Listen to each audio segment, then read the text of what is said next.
Shalom Pak Haki. Ya, pada ini saya ada sedikit sharing firman Tuhan. Bahkan juga ada pertanyaan seputar pertanyaan yang saya mau sampaikan tentang kitab Kejadian. Ini saya mau sedikit bertanya nih Pak Denny. Apa yang Pak Denny ketahui tentang kitab Kejadian mengenai penciptaan yang ada dalam kitab Kejadian tersebut? Mungkin Pak Denny bisa menjelaskan dengan pemahaman Pak Denny. Silakan, saya memberi waktu. Baik, terima kasih Pak Harki. Saya diberi kesempatan. Namun sebelum saya menjawab apa yang dipertanyakan oleh Pak Harki, saya ingin memperkenalkan diri saya. Nama saya Denny. Sekarang pada saat ini saya berjemaat di GBI-WTC Serpong. Ya, jadi kembali saya ingin menjawab apa yang Pak Harki tanyakan. Ini menurut saya ya, jadi menurut pemahaman saya tentang penciptaan tadi yang ditanyakan, bahwa jika Allah ingin menciptakan sesuatu, dia punya tujuan untuk apa yang diciptakannya itu. Kalau kita lihat khususnya di Kejadian 1 ya, kita lihat di ayat 1 dan yang ayat kedua dikatakan di situ, pada mulanya Allah menciptakan langit dan bumi. Bumi belum berbentuk dan kosong, gelap gulita menutupi samudra raya, dan roh Allah melayang-layang di atas permukaan air. Artinya ketika Allah ingin menciptakan sesuatu, Allah itu melihat, dia melayang-layang, roh Allah itu melayang-layang, itu dia melihat apakah bumi ini bisa dijadikan tempat bagi tujuan dia menciptakan. Kalau kita lihat di pasal pertama ayat yang ke-25 dikatakan di situ, 26 dikatakan di situ, berfirmanlah Allah, baiklah kita menjadikan manusia menurut gambar dan rupa kita, supaya mereka berkuasa atas ikan-ikan di laut dan burung-burung di udara, dan atas ternak dan atas seluruh bumi, dan atas segala binatang melata yang merayap di bumi. Nah, jelas bagi kita tujuan Allah ketika dia melayang-layang di atas permukaan bumi. Allah itu punya ide bahwa bumi ini harus dijadikan tempat bagi manusia yang dikatakan di ayat 26 tadi, yang segambar dan serupa dengan Allah. Kita melihat apa tujuannya? Mereka berkuasa atas ikan-ikan di laut dan burung-burung di udara, dan seterusnya yang dikatakan di Kejadian pasal 1 ayat yang ke-26. Nah, kalau saya melihat hal ini mengingatkan saya kepada satu pemahaman di mana kalau kita melihat seekor ayam yang sedang menaungi telur-telurnya, dia melihat bahwa ketika dia menaungi telur-telur itu, dia berharap bahwa ciptaan telur-telur itu akan menjadi satu ciptaan yang serupa dengan dia. Jadi kalau kita lihat dari tujuan Allah, ketika roh Allah melayang-layang, itu dikatakan di dalam terjemahan lain itu menaungi. Jadi ketika roh Allah mempunyai ide, dia itu menaungi sesuatu yang tidak berbentuk, tetapi dia punya tujuan bahwa yang tidak terbentuk ini akan menjadi sesuatu yang terbentuk dan serupa dan segambar dengan Allah. Jadi kita melihat di sini bahwa ketika Tuhan menciptakan semuanya dari hari pertama sampai hari yang ke-6, kita melihat bahwa Allah menyediakan segala sesuatunya bagi manusia. Nah, kita melihat bahwa ide Allah untuk menciptakan manusia untuk serupa dan segambar dengan Allah adalah ide yang begitu Tuhan katakan di situ sungguh amat baik, sesuai dengan kehendak Tuhan.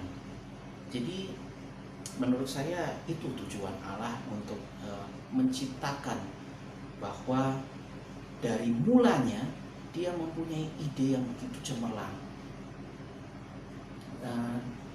Dikatakan bahwa manusia itu ditempatkan di Taman Eden. Kalau kita tahu uh, Taman Eden itu adalah spot of the presence of God, di mana di situ ada hadirat Allah. Nah, kalau Allah menciptakan segala sesuatunya itu sungguh amat baik, maka Taman Eden adalah tempat yang terbaik di mana manusia bisa berhubungan dengan Tuhan. Allah bisa berhubungan dengan ciptaannya yang serupa dengan Dia.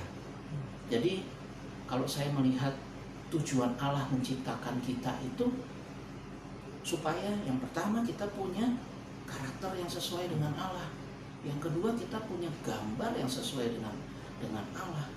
Jadi menurut saya nih, tujuan Allah menciptakan kita ini supaya kita mempunyai apa itu yang dikatakan sifat dan karakter Allah.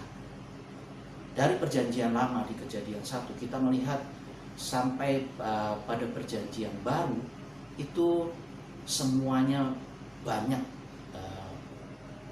mengulas tentang karakter-karakter Allah. Oleh sebab itu kalau kita sering ya mendengar kalau Alkitab itu diperas, Alkitab itu lebih sampai di paling itu dikatakan semuanya itu menyatakan tentang kasih.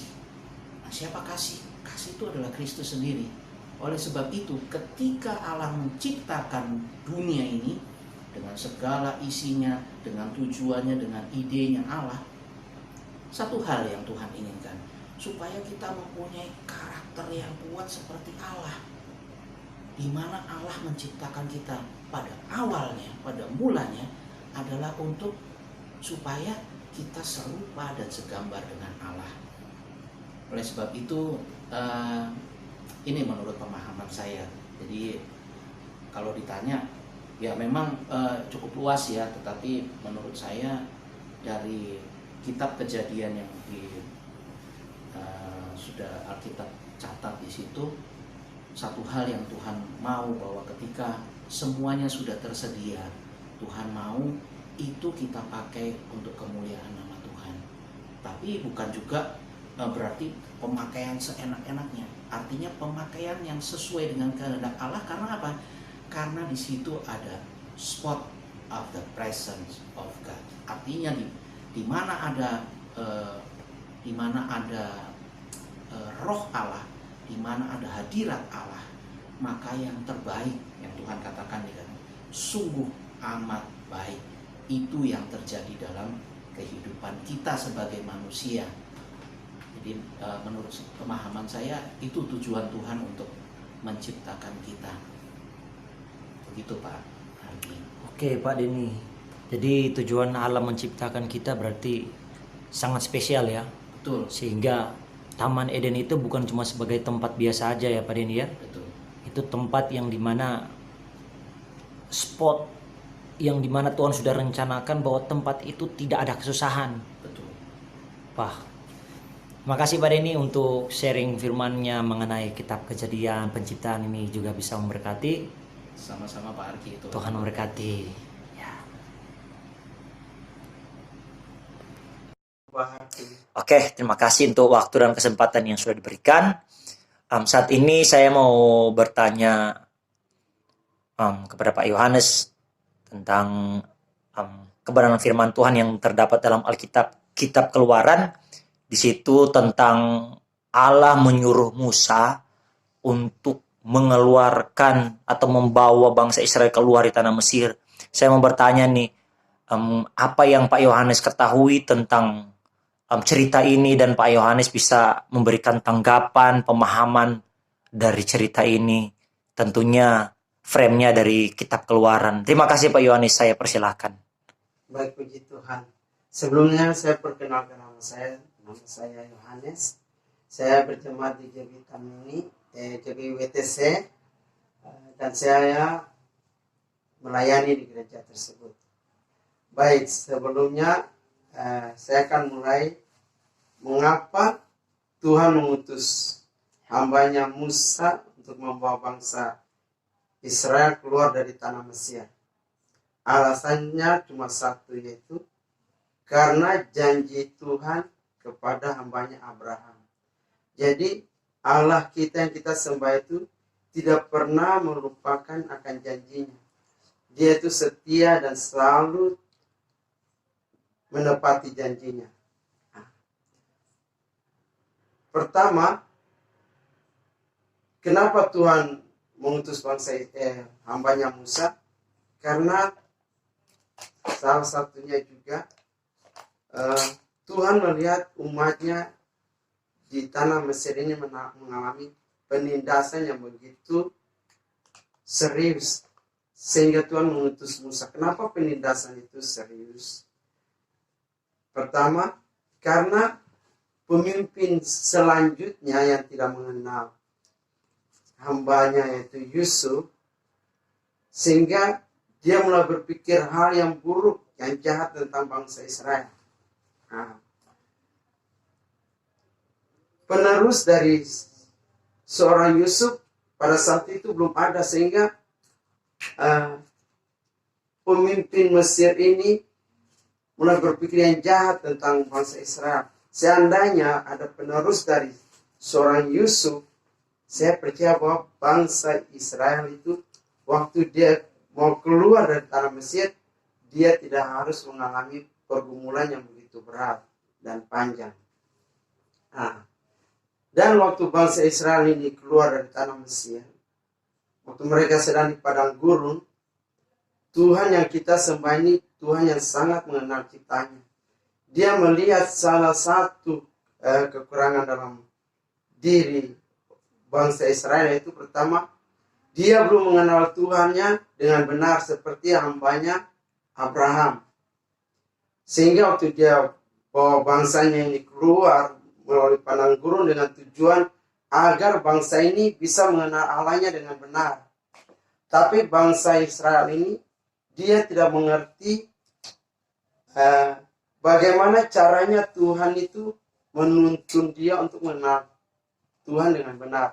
Salah satunya itu melalui padang gurun ini. Jadi padang gurun ini bukan merupakan satu kutuk atau satu hukuman, tapi satu pembelajaran buat bangsa ini mengenal Allahnya dengan benar. Sehingga firman-Nya itu bisa tergenap dalam bangsa ini seperti firman Tuhan terdapat dalam perjanjian baru, yaitu kita ini bukan menjadi anak-anak gampangan, tapi kita menjadi anak-anak yang punya integritas mengasihi Allah kita dengan benar. Dan buat Tuhan, janjinya itu sudah pasti digenapi.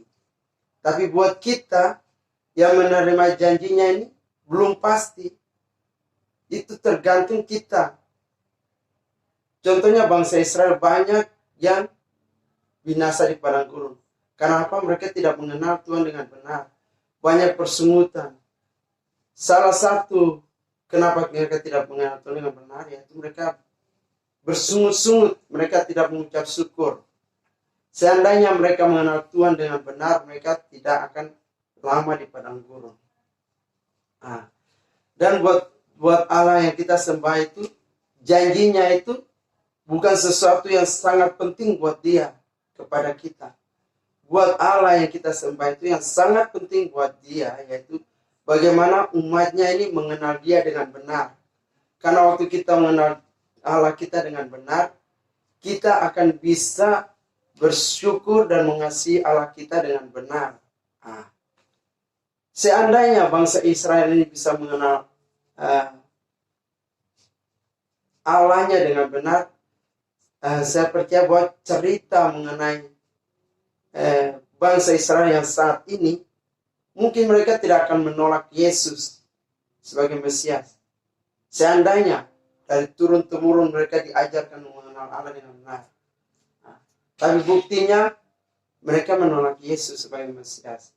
Salah satunya karena mereka tidak mengenal Allah yang mereka sembah dengan benar. Jadi buat orang percaya, padang gurun bukan sesuatu hal yang menakutkan, bukan sesuatu hal yang mengerikan, bukan sesuatu kutuk, bukan suatu dosa, tapi padang gurun merupakan satu tempat pembelajaran untuk kita mengenal Allah kita dengan benar. Janjinya ya, dan pasti kita akan menerimanya. Buat kita, mari kita mengenal Allah kita dengan benar. Bersyukur dengan apa yang kita sedang alami saat ini, karena semua yang kita alami akan mendatangkan kebaikan bagi setiap kita yang mengasihi Allah kita dengan benar. Nah, jadi kesimpulannya dari pembahasan ini yaitu bukan janjinya yang menjadi tujuan yang harus kita tempuh, tapi yang menjadi tujuan yang harus kita tempuh yaitu pengenalan kita akan Allah kita dengan benar.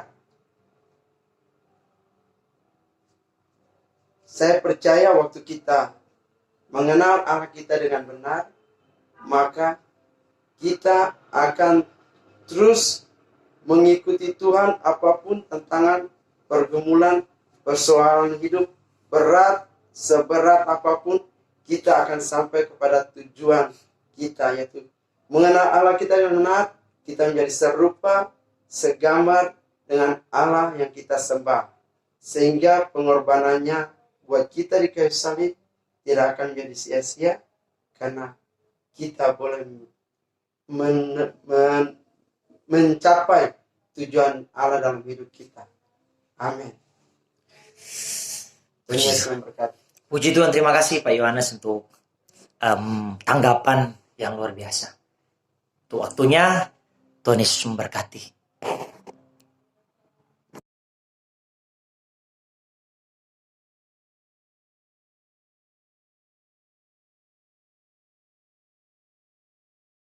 Shalom Bu Rista. Shalom Pak Harki. Terima kasih untuk waktu yang sudah diberikan.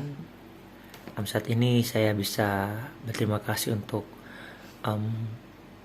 kesempatan ini, dan saya mau bertanya ke Ibu Rista mengenai pemahaman atau pendapat atau pengertian tentang apa yang saya mau tanyakan. Ini saya mau bertanya, apa yang Bu Rista ketahui tentang penciptaan di dalam kitab Perjanjian Lama, itu kitab Kejadian.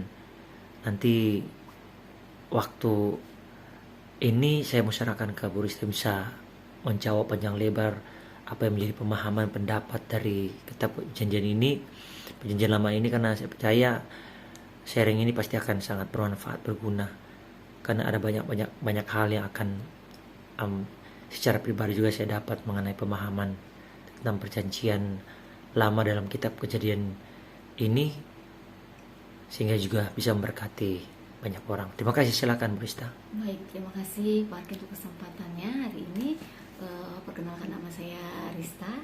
Saya berjemaat dan juga melayani di gereja GBI WTC. Oke, kalau untuk tentang penciptaan, tentunya pasti adanya di kitab Kejadian ya, pasal yang pertama, di mana yang kita tahu bersama tentang penciptaan itu ada 6 hari Allah menciptakan itu ya. Dari adanya Allah menciptakan cakrawala, matahari, bulan, bintang, seperti yang pelajaran-pelajaran di anak sekolah minggu ya, dan juga hewan, tumbuh-tumbuhan. Dan kita tahu di hari ke-6 itu adalah hari di mana Allah menciptakan manusia gitu. Jadi dari 6 hari yang Allah ciptakan, yang ini menurut pemahaman saya yang saya pahami gitu tentang kitab Kejadian, khusus tentang penciptaan, di mana 6 hari Allah menciptakan, sebenarnya tujuan yang utamanya Allah adalah di hari yang ke-6. Jadi hari yang pertama Allah menciptakan matahari, binatang, tumbuh-tumbuhan dan sebagainya. Tetapi di hari ke-6 adalah hari di mana hari penciptaan yang sebenarnya ini tujuan awal mulanya Allah menciptakan, yaitu ketika Tuhan menciptakan manusia. Betapa istimewanya manusia ketika Allah menjadikan kita. Kalau kita bisa lihat di Kejadian 1, saya akan bacakan Kejadian 1 ayat yang ke-26. Saya akan bacakan agak panjang, 26 sampai ayat yang ke-31. Beginilah firman Allah, baiklah kita menjadikan manusia menurut gambar dan rupa kita, supaya mereka berkuasa atas ikan-ikan di laut dan burung-burung di udara, dan atas ternak, dan atas seluruh bumi, dan atas segala binatang melata yang merayap di bumi. Di ayat yang ke-26 ini adalah inisiatif mulanya Allah untuk menciptakan manusia. Dan tujuannya apa? Yang harus kita garis bawahi di ayat ke-26 ini dikatakan supaya manusia ini berkuasa atas apa? Atas 5 hari penciptaan sebelumnya. Lalu di ayat yang ke-27, maka Allah menciptakan manusia itu menurut gambarnya Allah. Menurut gambarnya Allah menciptakannya dia, laki-laki dan perempuan diciptakannya mereka. Di ayat yang ke-28, ketika Allah sudah menciptakan manusia, di firman Tuhan katakan Allah memberkati manusia itu, dan Allah berfirman, beranak cuculah dan bertambah banyak, penuhilah bumi dan taklukkanlah itu. Kembali lagi Tuhan katakan di ayat yang ke-26 tadi, Tuhan katakan supaya manusia itu berkuasa atas 5 ciptaan sebelumnya. Dan di ayat yang ke-28 juga Tuhan kembali lagi katakan, ketika Allah memberkati manusia, Allah menyuruh manusia itu untuk bertambah banyak, beranak cucu, dan penuhilah seluruh bumi ini dengan manusia. Kembali lagi Tuhan tegaskan di sini katakan berkuasalah dan taklukkanlah semuanya itu. Tentang apa yang sudah Tuhan ciptakan, 5 hari penciptaan itu manusia, Tuhan suruh apa? Berkuasa atas semuanya ini. Jadi ketika Tuhan sudah menciptakan manusia, Tuhan memberkati, dan Tuhan menyuruh kita berkuasa, bertambah banyak dan penuhi bumi. Dan kalau kita kembali juga dalam Kejadian 3, di situ dijelaskan judulnya apa? Manusia jatuh ke dalam dosa. Ini adalah kisah di mana Adam dan Hawa jatuh ke dalam dosa. Yang awal mulanya Allah memiliki rencana yang baik untuk manusia, tetapi atas kesalahan Adam dan Hawa, ketika manusia jatuh ke dalam dosa, maka rencana Allah yang mulanya Tuhan sudah susun dengan baik, situ ada kegagalan ketika manusia jatuh dalam dosa.